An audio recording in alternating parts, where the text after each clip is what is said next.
Sigma means good, यानी कि boss like ना, तो उसको ये लोग सिग्मा कहते हैं। ओरिजिनल जो होता है उसको सिग्मा कहते हैं। स्कीबिडी, स्कीबिडी का मतलब होता है bad. If something is bad it is, they call it, यानी जो क्रिंज होता है, वियर्ड या क्रिंजी जिसको हम कहते हैं, उसको ये स्कीबिडी कहते हैं। डेलुलू यानी कि डिल्यूजनल जेंजी की जुबान है और आजकल यही चल रही है। वो एक मैंने पिछले दिनों एक रिव्यू किया था, अडोलेंसेस, एक आया हुआ है, सीरीज आई हुई है नेटफ्लिक्स पे।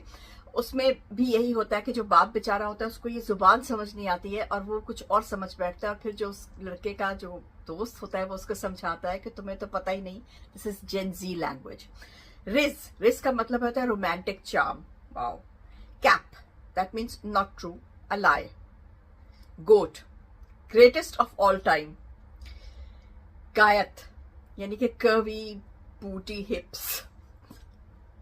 Pookie, pookie means someone you love और केयर फॉर। फायर, फायर का मतलब होता है it's really good, amazing. Mid यानी MID, मिड, एवरेज और not that good. Goofy, silly और फनी इन अ डम मैनर। चलो ये तो हमारे जमाने में भी कहते थे गूफी, ये गूफ अराउंड करना, ये ऐसे। सुस, सुस का मतलब होता है सस्पिशियस और वियर्ड। अच्छा, मजे की बात पता है क्या, टर्किश जबान में सुस है और सुस का मतलब होता है चुप। जब माए जो है वो गुस्से में होती है यहाँ पे, क्योंकि टर्किश लोग बहुत ज्यादा तो कोई बात होती है तो सुस, तो सुस का मतलब होता है कि चुप, बट यहाँ पे इसका मतलब है कि सस्पिशियस या वियर्ड। बुजिन, बुजिन का मतलब होता है वेरी गुड और टेस्टी, फूड के बारे में है।